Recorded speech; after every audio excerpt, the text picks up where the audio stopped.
And welcome on in to another episode of Getting Wild with Terry and Friends. I'm Terry. That's Nick. Occupancy down below. And we are ready to break down some baseball. The NHL season is now over. So basically, from now until NFL season, it'll be baseball and CFL on the channel. I don't see any other sports coming. WNBA. No, I won't be covering the WNBA. But hey, maybe KBO. I might give a stab at KBO and get some nice morning action for when I wake up. So, hey, maybe we'll get into some KBO.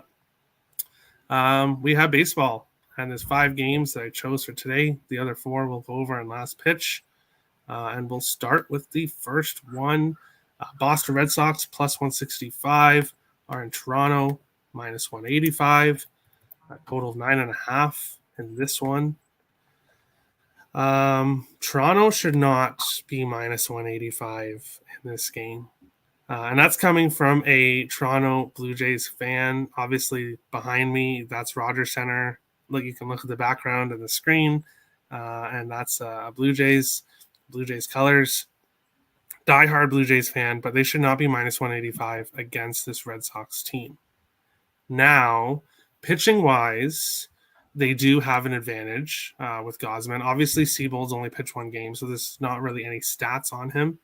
But I'm willing to state that Gausman is the better pitcher. Gausman in his last game here, he went 6 innings against the White Sox, 7 hits, 2 earned runs. In his last game at home, he got smashed in 2.1 innings against Baltimore. 7 hits, 5 earned runs.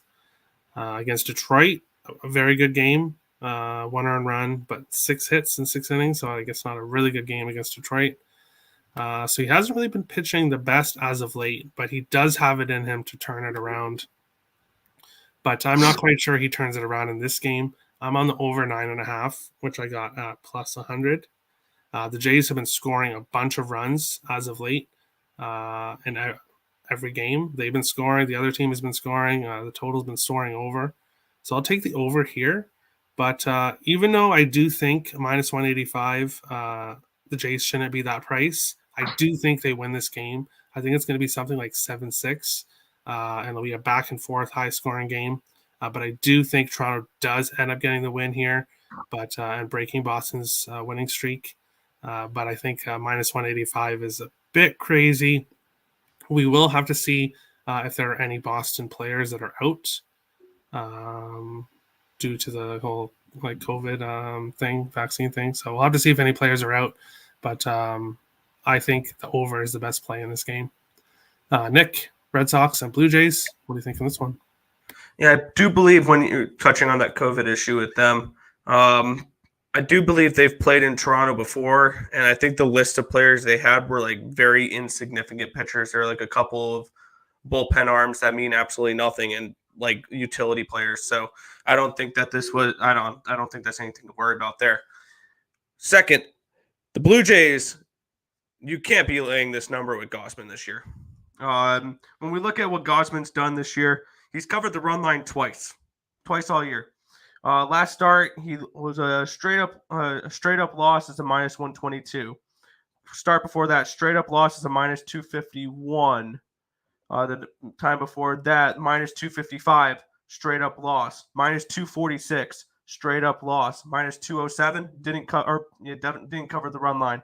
Minus 246, or no, I said that one already. 207, minus 135. There's one of the run line covers against St. Louis. As a minus 236, lost straight up. As a minus 123, lost straight up. He covered the run line in minus 173 favorite, won by 1 run. Minus 194 favorite, won by 1 run.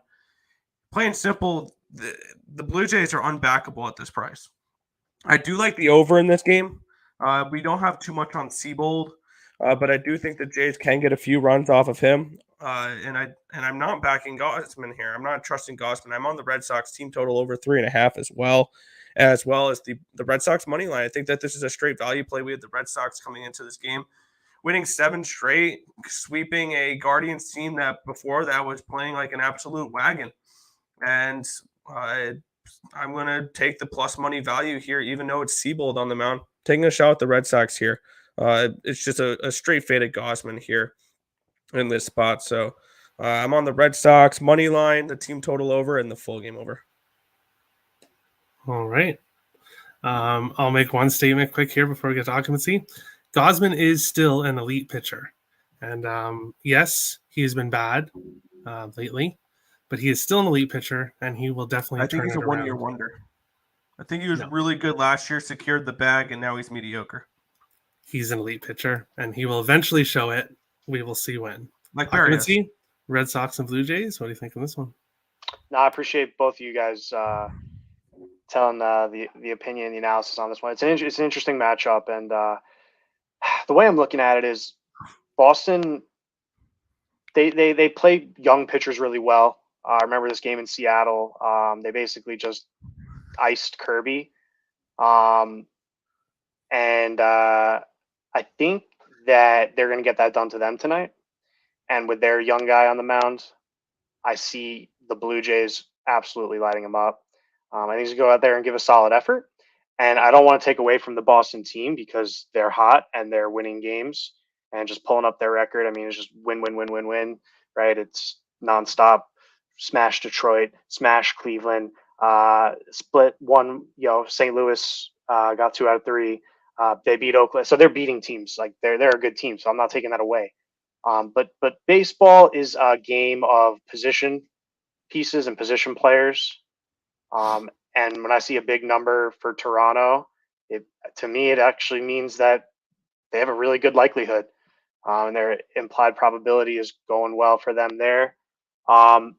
The lines opened up with that team totals at 3.5 and 5.5. So the books think this game's going to end 6-4 when some people think about that. So the over is definitely in play. I just went with Toronto on the money line. I'm going to try to live bet their team total over.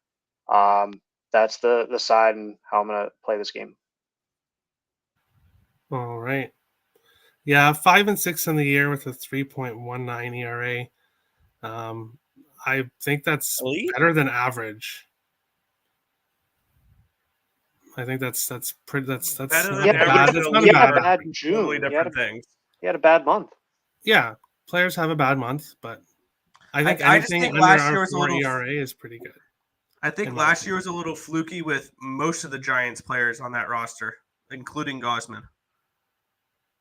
Well, he's a 3.97 ERA in his career, so his career, including one season. He's a career average pitcher, and he's being an average pitcher, being paid like an elite pitcher this year. He'll turn it around.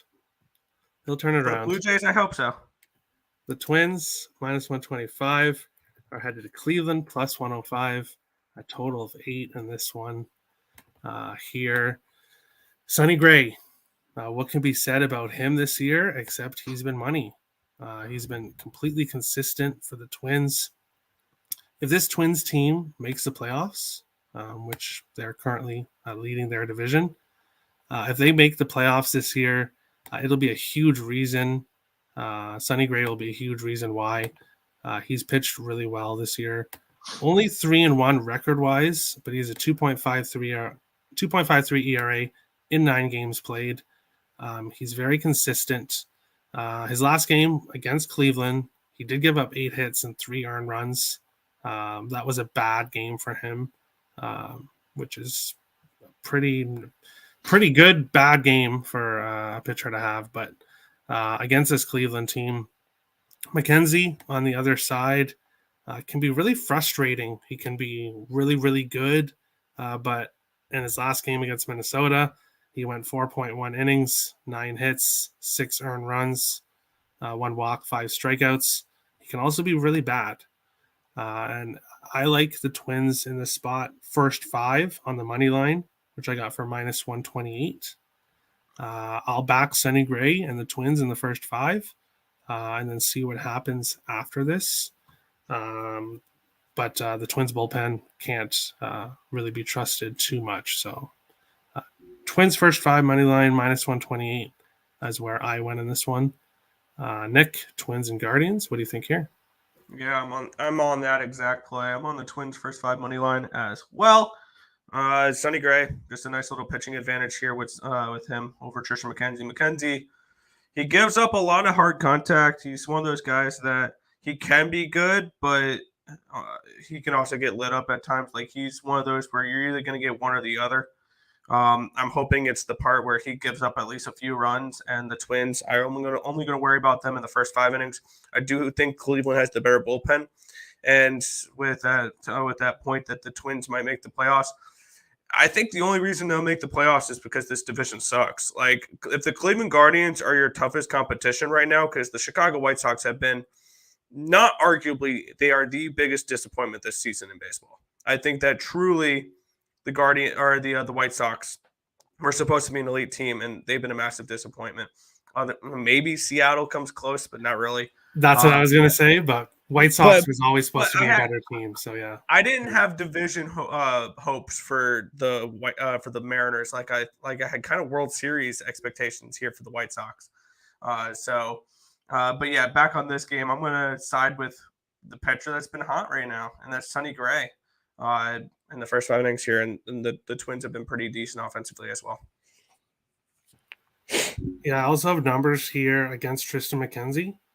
The Twins lineup has done very well. Correa, Urshela, Ryan Jeffers, Byron Buxton, Max Kepler all have home runs off Tristan McKenzie. Urshela's got 4 hits.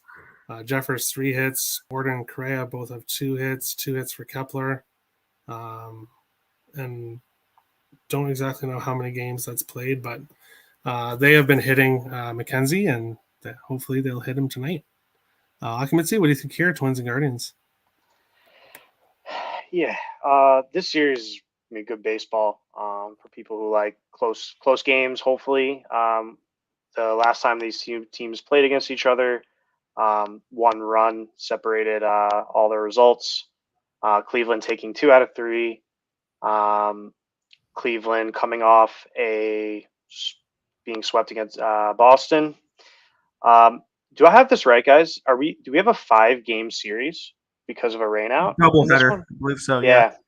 They have a doubleheader tomorrow. So kind of looking at that, this isn't the game 1, maybe not the first one. I'm going to go jump on with a single bet to back the Guardians, because I think if you do like them, taking a shot at them with plus money is kind of the way to go. So I did put them in a parlay on the money line.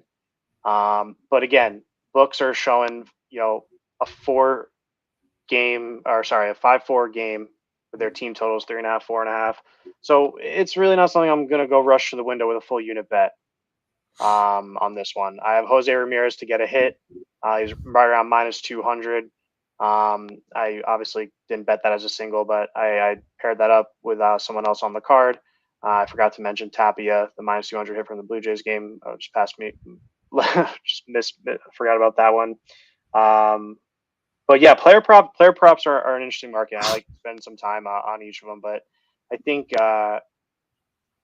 asking for those guys to get some hits, and then this game not being like a big single bet play for me, I'm fine with just riding Cleveland in a parlay. All right. Tim says under, if anything, in this game. My thoughts is I don't know if he can trust McKenzie to keep this under. That would be my only thoughts, just because he has got lit up by the Twins in the past. But McKenzie won in Colorado. No, he can be really good. He can be. Like if you get his good night, he'll strike everybody out, give up 1 walk, maybe a couple hits, no earned runs. He can be really good. But when he's not good, he's... Yeah, and Gray on the other side, I'm not rushing to go. Also, this total has gone from an 8.5 down to an 8. It did open up a half run earlier, higher. It's been bet down, so there has been money coming in on the under. All right. We'll go on to the third game here. My favorite game of the night, and I can't believe I'm saying those words. The Texas Rangers and Bum the Kansas fight. City Royals. Minus 140 for the Rangers, plus 120 for the Royals, a total of 8.5. I feel kind of bad because I didn't give Nick shit, but I kind of was saying to Nick, I'm like, oh, Nick likes the bums. I don't like to bet the bums. But now here I'm coming and saying this is my favorite game of the night. But there's a reason for it. First off, there is a gigantic pitching advantage here with the Texas Rangers and Martin Perez, who has been excellent this year. He did have the bad game against the White Sox, but all players are going to have bad games. In his last 2 games against Detroit and Philly, he's given up 1 earned run. He has 3 walks in those 2 games, 14 hits in 13 innings, 1 win and a no decision against Detroit. On the other side, we got Chris Bubick, 1-4 with a 7.41 ERA. Actually played somewhat decent in his last game against the Angels. 6 hits, 2 earned runs, 2 walks, 7 strikeouts in 6 innings. But this Angels team, their offense has kind of disappeared as of late. If you look at against Seattle and Baltimore before that, 5 hits, 6 hits, 3 earned runs, 4 earned runs in 5 and 4 innings. I expect him to give up some hits in this one. Also, Texas Rangers are the 9th best hitting team against lefties in the league.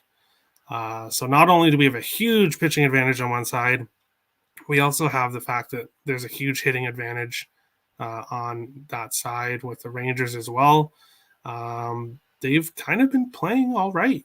They're almost a 500 team and have been playing pretty well with a really good pitcher on the mound.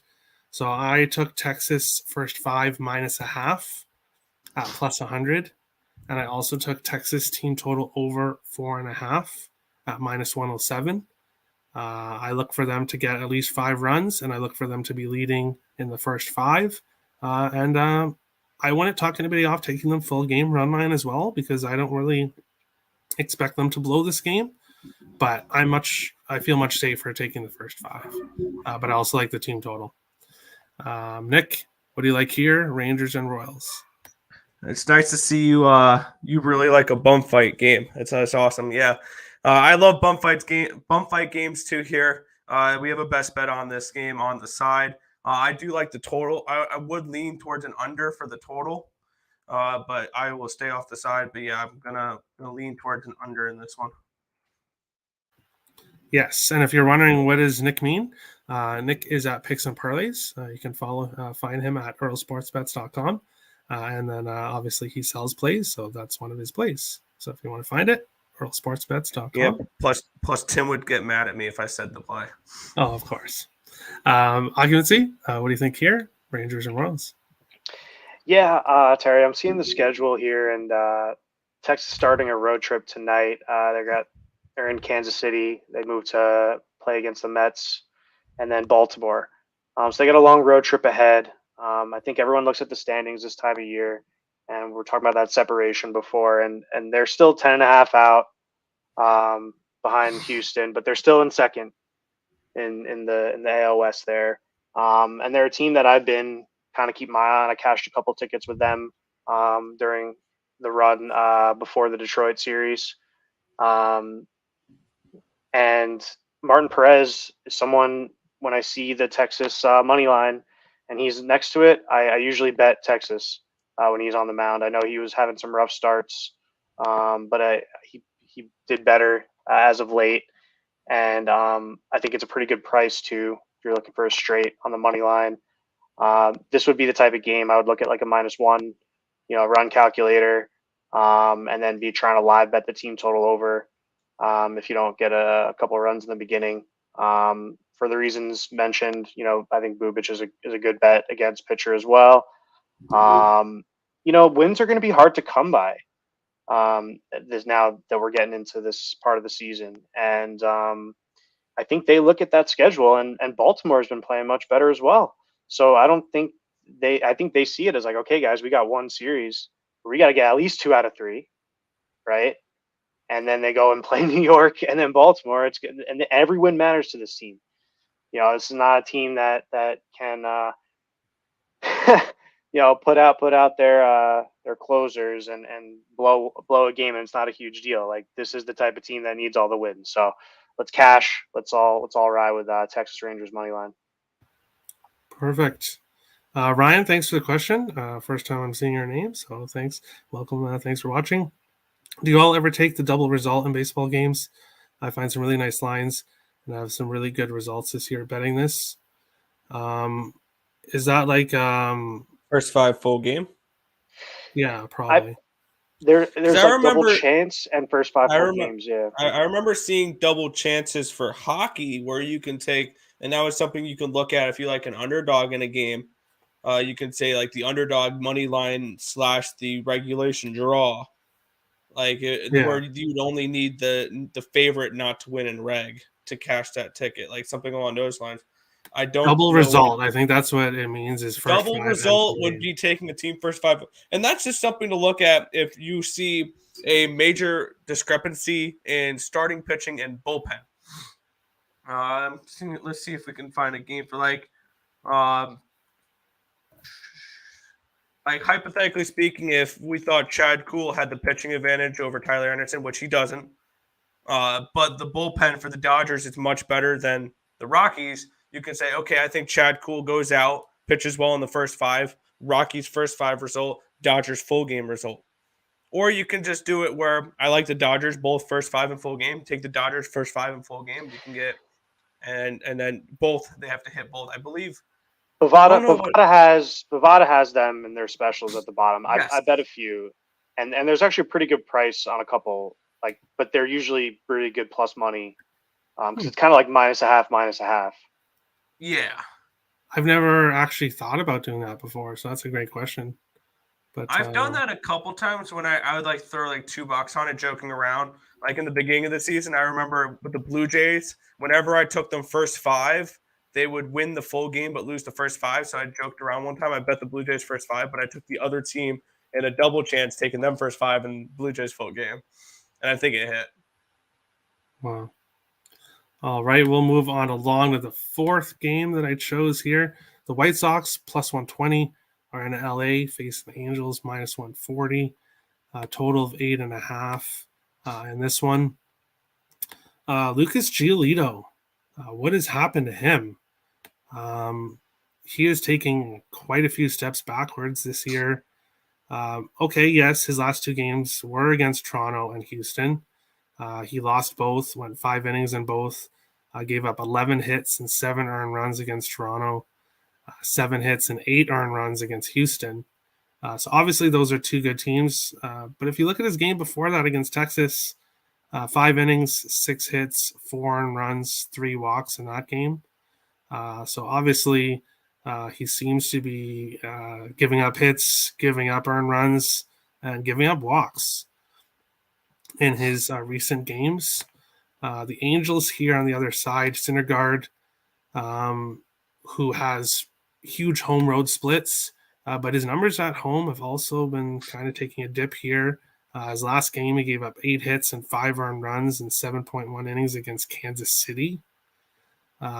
He's lost his last 3 games and hasn't really been playing all that great either.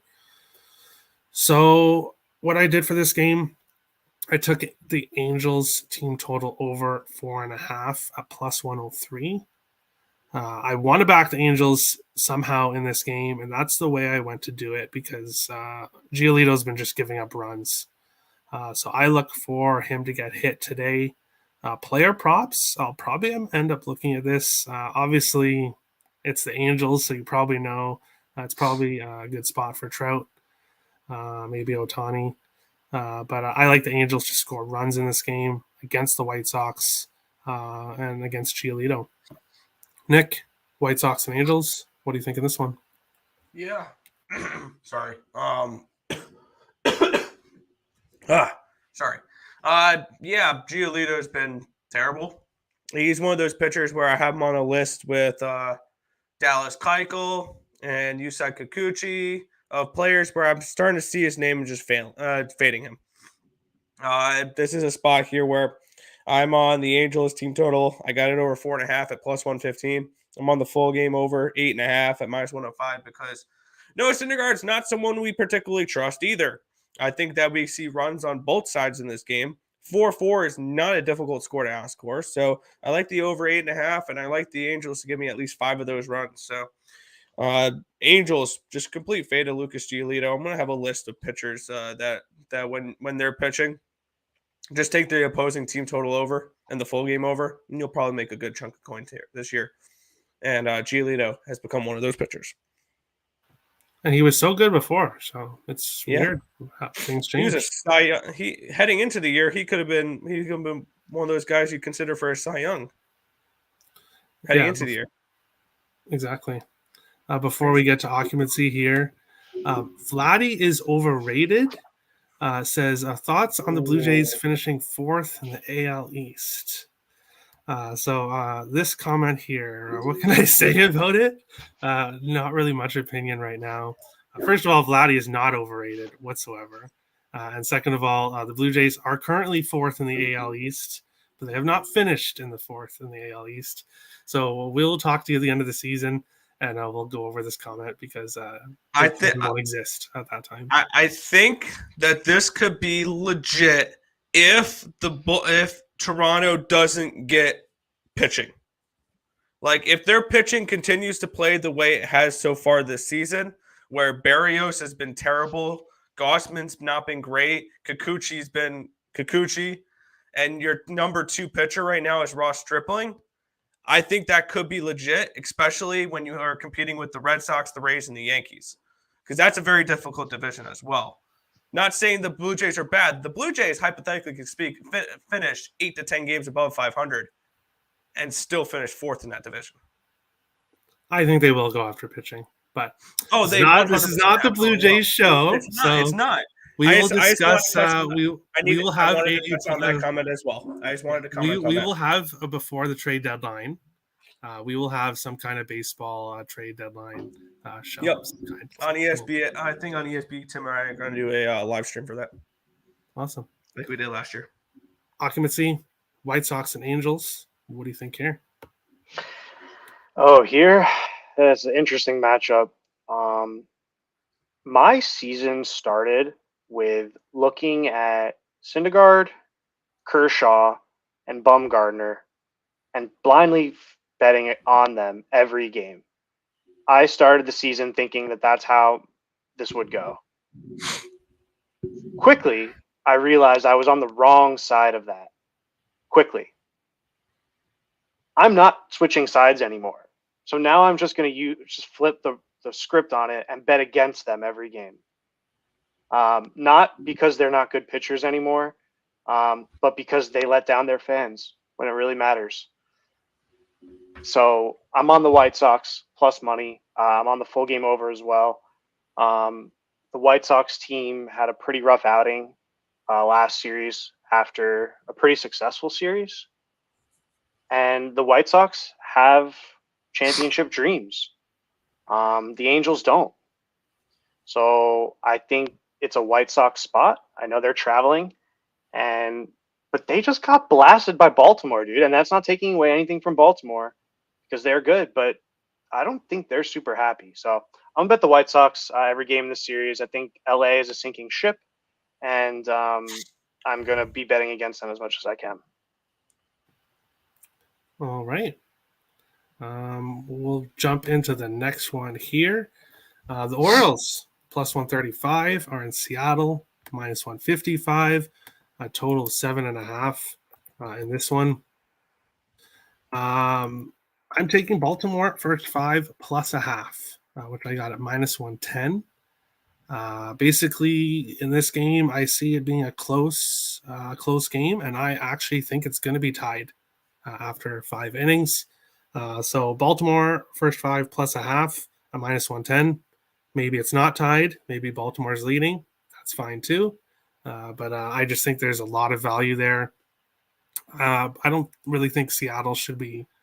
I get it, they're at home, but both teams have been kind of playing well as of late, especially the Orioles. So I think they can have a tie game here. Pitching wise, Wells against Kirby. Both pitchers are pitching well right now. I think we can get a nice close tie game after 5. So I like Baltimore first 5 plus a half. Nick, Orioles and Mariners. What do you think in this one? You're muted. Weird. I don't know why I muted. Yeah, Baltimore's traveling from Chicago, so I don't like that they're traveling across a couple time zones there. It's similar to that last game where Chicago is also going across a couple time zones. I'm on a similar play that I was with that with the last game as well. I'm on the Mariners. There, I got their team total over 4 at -110. Tim, you are high, and Well, I've he's got just saying that the odds are that. He's not saying yeah, to bet it, fair but enough. he's just saying those are the odds. And I also got the over 7.5 in this game. Both these pitchers are kind of shaky. I think that we'll definitely see the Mariners get to Wells a decent amount in this game. And one thing that's kind of concerning me with the Orioles today is I've seen it feels like everybody's on the Orioles today. It's one of those teams that are becoming that public dog that everybody loves today. I have no interest in them here. I'm on the Mariners here in the team total over 4 -110. I'm on the full game over as well. All right. Occupancy. What do you think in this one? Orioles and Mariners. Yeah, the Ebros are sharp on this Baltimore team. I give them that, and I've been trying to keep notice with them as well. And I looked at the numbers more than typical. Like I know I didn't really mention Giolito's stats or anything, but I do look at Kirby's numbers. Kirby is a really interesting pitcher to me. I lost against him terribly when I tried to bet Oakland with Blackburn last game, and he pitched 6 innings, let up 5 hits, no runs, no earned runs, 1 walk, 6 strikeouts. This guy's good. I tried to fade him after I saw the Boston series. Because actually, yeah. So I was just looking at that game from June 11th, Boston, Seattle, and Kirby actually had a lead in that game. It was 4-3 in the third, and then Boston scored 2 in the fifth. And then kind of when I saw that, I made a mistake because I was like, okay, I'm fading Kirby, like, and that was stupid. And he's a pitcher that they like. They're at home with this Baltimore team that's been traveling, so I feel pretty comfortable with Seattle on the money line tonight and a team total. I'd be looking to back them, and then maybe when Boston's got Baltimore's got another guy on the mound, we can get behind him. And not saying anything about Tyler Wells. His numbers are okay here. ERA around 3, FIP around a 4. So he's not, he's fine. But I'm gonna go with Seattle tonight. All right. Ryan says it's hot in Seattle, 90 degrees. We will go on here before we get to last pitch, and obviously best bets. BetStamp. If you sign up at BetStamp, use the code WILD. I'll bring up the current odds for the game we just talked about. The great thing about BetStamp is finding current lines and finding the best lines. So right now, if you like Seattle, -141 at Circa Sports, but at Bet Victor, it's -163, -164 at 20bet. So the lines, the odds really change depending on which book you have. If you get BetStamp, you can find me there at Let's Go Wild Picks. Occupancy, you're also on BetStamp as well, right? Yep, signed up with code WILD. Awesome. So you can find Occupancy at Occupancy on BetStamp as well. So make sure to check out BetStamp. Ryan says ball should be flying good. Not sure about the wind.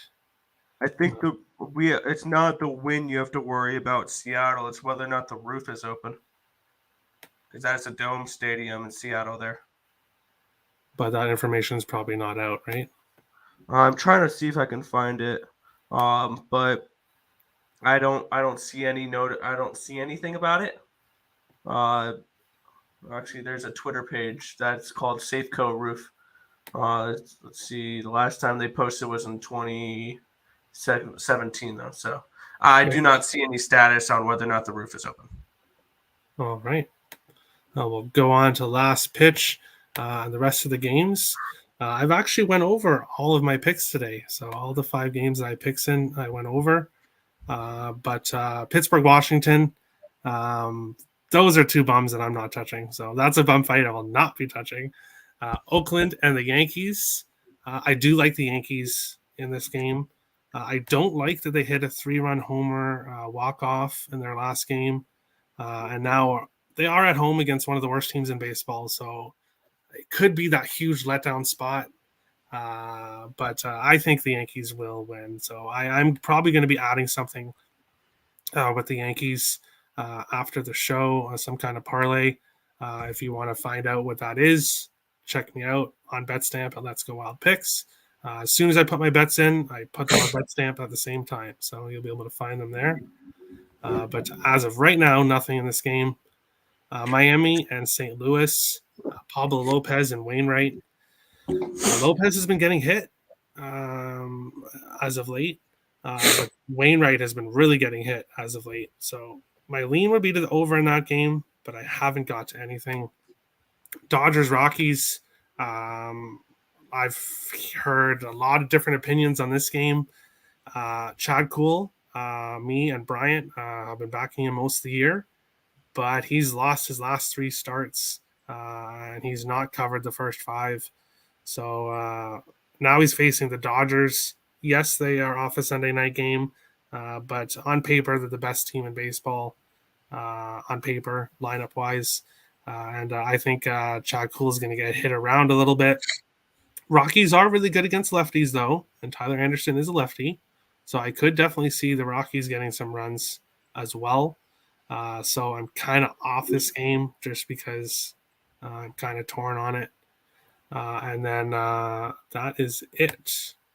That is the rest of the games. Nick, last pitch. Anything else you want to give out? Yeah, I love that bum fight we have in Washington, D.C. today. I like the Nationals actually in that game. They've been playing a lot better as of late. Eric Fetty's been okay, and they're going up against a bullpen game for Pittsburgh, which is going to be started by Miguel Yager, which we haven't seen anything from. And then we get that beautiful bullpen from Pittsburgh, which is terrible for most of the game, if not the whole game. So I'm on the Nationals' first 5 and full game run lines. They're coming in off of a nice series win against the Rangers. I got to the Mariners, or the Marlins. I'm reading the wrong game here. The Marlins team total over 3.5 against Adam Wainwright. That's what I got to that one. And the only other game we didn't touch on, the Dodgers and the Rockies. Crazy. We're in almost the end of June. The Dodgers have 2 undefeated pitchers, and they are Tony Gonsolin and Tyler Anderson. Who would have thought those would be 2 undefeated pitchers almost at the end of June? I'm gonna look to back them here. I'm on the Dodgers' first 5 full game run line. I feel like the Colorado is another team where I'm seeing a lot of Twitter getting behind them because the Dodgers just played Sunday night. This is still a much inferior team that is not one that burnt me a couple times this weekend against the Twins. I'm on the Dodgers' first 5 full game run lines for that last one there. They've carried the Dodgers. Yeah, they pretty much have. Anderson and Gonsolin. Yeah. You took out their wins. That's like, what, 16 wins? Definitely pitching above their pay grade. Yeah, for sure. Occupancy, last pitch. Anything else in baseball that you want to give out? The floor is yours. Yeah, I think Vegas did a lot of the heavy lifting for us for the Washington-Pittsburgh game. Looks like going to be on the Washington side for that one. I like betting Pittsburgh, but I've noticed when they throw out their maybe newer guys or people they're trying to get starts, it doesn't seem to go as well for them. I remember an instance that happened. And, Fetty's all right. He's, in the 4s. So look to back the Nationals in that one. Oakland, New York is a really just a tough read. I want to take Oakland so bad, and I cashed with the Yankees over the Houston series, and it really like would not be good to lose against them. But at the same time, man, Blackburn pitched terribly last game, and it wasn't even that it got out of hand. It was just like these small mistakes that added up, and he did them multiple times. So it was kind of one of those games for him, and he's got some of the best numbers on the road, and I think the baseball community talks about that. So if there is a spot, it'd be either one of the Oakland handicaps, Oakland on the money line, Oakland on the first 5 money line. If you don't want to have to deal with the bullpen and some late, Aaron Hicks heroics or whatever, you stick with the first 5. Maybe the Yankees are a little tired after the series, and we get 1 or 2 runs and just, go into the 6th inning with that would be cool. But I feel like Vegas also wants me to bet the Oakland team total over 2.5. What kind of number is that at -130? That's a great straight bet. But it is Oakland, and they're not the best team. And it is the Yankees. So I will end up on Blackburn's first 5. It's only a matter of time before I press submit on the unit. That's just how I'm going to play that one. But yeah. All right. Next game. Miami St. Louis. Yeah. I don't want to bet against Pablo Lopez ever. Even when he's struggling, I still feel like a losing Pablo Lopez ticket is all right. And Miami's a good team. They had a tough series last outing, but they've been stringing some wins together, and I think it also started in Houston. I think they surprised some people, and Miami's a team I'm looking to back, so I'll take them plus money for sure for them. I like some player props, which I'll get to kind of at the very end. Last pitch, I'm pretty much done with this Colorado game. I know Cool hadn't been maybe meeting expectations, but I'm going to be betting on that travel spot. And this is the Dodgers team who I don't know if they're. We'll see. We'll see pretty quickly if they are dialed into every game and every inning matters. If they're that type of team, or are they gonna kind of just show up and do batting practice the first time up instead? But hey, they can still play small ball. They can still, if Muncy needs to go lay down a bunt and get the runner over, they're the type of team that can absolutely do that. So again, I'm not super confident with the Rockies, but I still think for that plus money, I'm going to take a shot with them. Oh man, Anderson, just such an interesting pitcher to read. Guy goes almost a complete game, almost a no-hitter with the Angels, and then gets blown up by the Reds. So what Anderson are we getting? I don't know, but I'll be on the Rockies. I took Blackburn's over 3.5 Ks, even in the really bad start with Seattle last time. He got 4. So I think he'll get some strikeouts tonight. I took Anderson under 17.5 pitching outs. It was a 16.5 at DraftKings last time I checked. I think he gets pulled in 5 or less, hopefully. And then I took, like I said, I had that parlay with Tapia and Jose Ramirez just to get 1 hit, and then I have a get hitters parlay that I'll just rattle out real quick, and then that'll be it for me. I got Andrew Vaughn to get a hit, Chad Pinder, Elvis Andrus, Miles Straw, Gerardo Chisholm, Adolis Garcia, CJ Cron, and Charlie Blackmon to all get a hit in a parlay. I'll put $10 on it. All right. We will go on to best bets now. Let me bring up the screen here. We'll start with dog of the day, as we always do. For me, none. I did not choose a dog of the day. I'm not on any dogs today, so I'm not going to choose one, obviously. Nick and Tim both went with Boston Red Sox. Mm-hmm. Bryant, Occupancy, and Jake all went with Colorado Rockies. And Manny went with the Miami Marlins. And then we'll go on to over or under. For me, Boston and Toronto over 9 is my favorite total of the day. Nick, you're going Seattle, Baltimore over 7.5. Tim is going Miami, St. Louis over 7.5. Bryant is going Miami team total over 3.5. And occupancy, Jake and Manny all like the White Sox and LA Angels over 8.5. And then best bets and best parlay pieces. We'll start with best parlay piece first. Bryant and I are both on Yankees money line as our best parlay piece.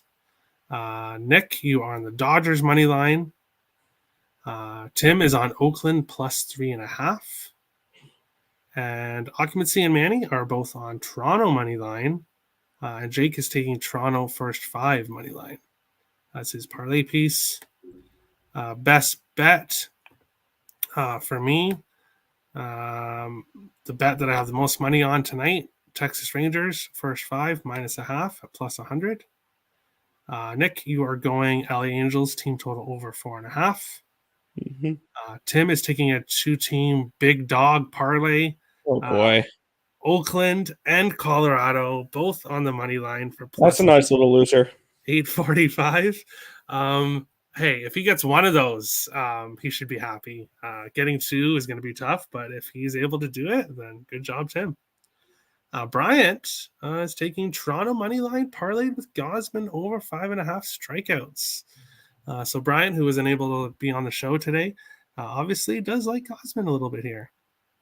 Occupancy, you are taking Toronto money line parlayed with Colorado plus 0.5 in the first 5 for plus 224. Jake is going Colorado Rockies plus 2.5 at minus 135. And Manny's going with a 4-team parlay here. He's taking Baltimore, Seattle, first 5 under 4. Parlayed with Oakland Yankees, first 5 under 4.5. And also parlayed with Toronto and Texas, both on the first 5 money line for plus 759 as his best bet.